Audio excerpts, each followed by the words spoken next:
Сәлеметсіздер ме? Алматы сервистік қызмет көрсету колледжінің өндірістік оқыту шебері Рахмбердиева Бақыт Жұмабаевна. Біз бүгін 58-ші боп тобымен бүгінгі тақырыбымызға байланысты жартылай полуфабрикат, жартылай өнімдерді дайындаймыз. Оның ішіндегі дайындайтынымыз пилмен. Жартылай өніміміз пилмен. Сәлеметсіздер ме? Қайырлы таң! Жалпы бүгін қашықтықтан оқыту барысында біздің жаңа тақырыбымыз жартылай өнім дайындау, полуфабрикат дайындаймыз, оның ішінде пилмен. Даусым жақсы естіліп тұр ма? Тамаша. Олай болса, сиыр етінен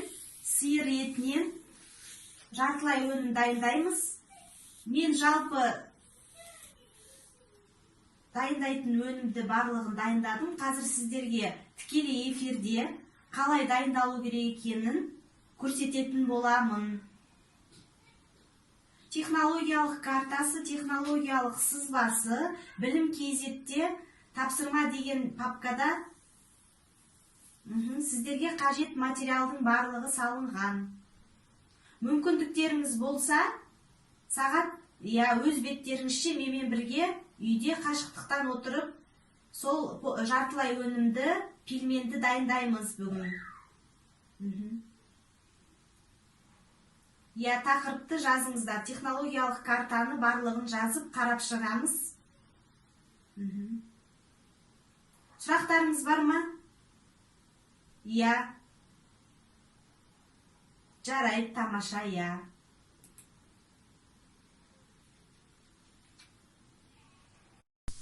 Қайырлы таң! Енді қосылғандарға.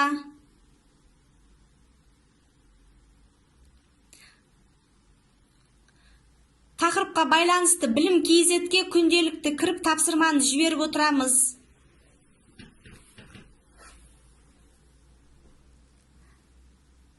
Сет жоқ боп ұстамай жатса, жаңағы телеграмнан үй тапсырмасын жіберсеңдер болады. Бірақ білім KZ-ге күнделікті кіріп, сол жерде тапсырманы алып орындауды ұмытпаймыз. Таңертең 8-ден 12:30-ға дейін 6 сағат практика сол жерде жүреді. Күнделікті мен сіздерге осы видеозвонок арқылы таңертең шығып отырамын.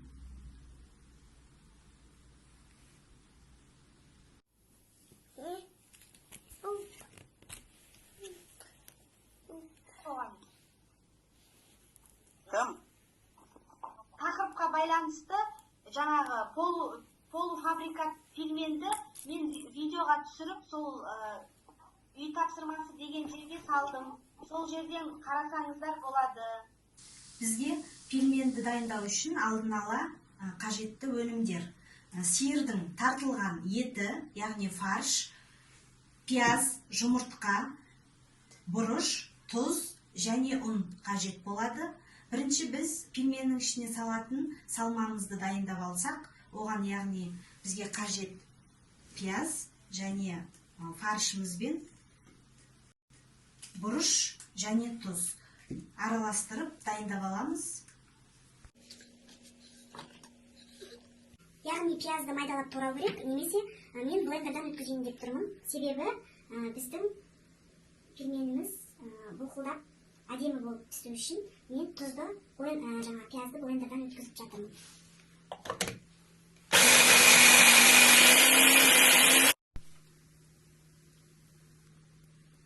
Сіздер яғни майдалап үй жағдайында турасаңыздар да болады.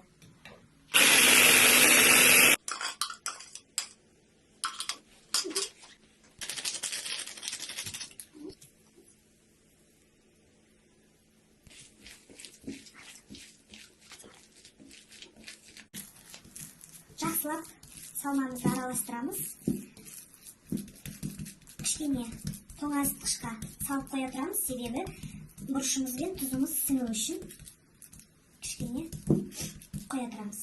Енді біз бір стакан су, яғни тұзы араласқан және осы жұмыртқаға егетін боламыз. Сіздер технологиялық карта бойынша үйдегі адам санының мөлшеріне, санына байланысты үлкен мөлшерде дайындасаңыздар да болады.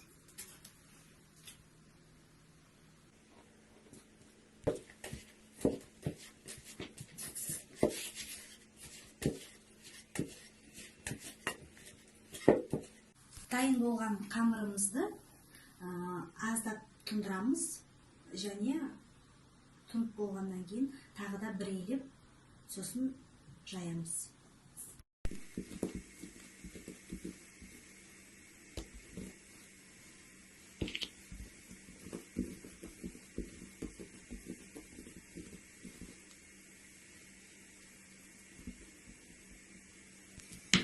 Қамырымызды шығарып жаямыз, опақ сеуіп отырамыз.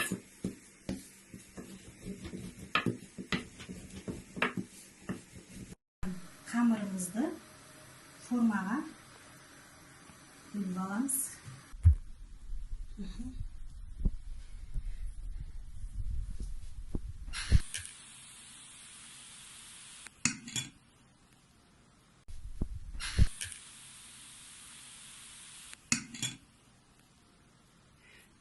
Дайын болған қамырымызға ішіне фаршын салып, жақсылап сорпаға түскен кезде пельменіміз ашылып кетпеу үшін жақсылап бекітіп аламыз.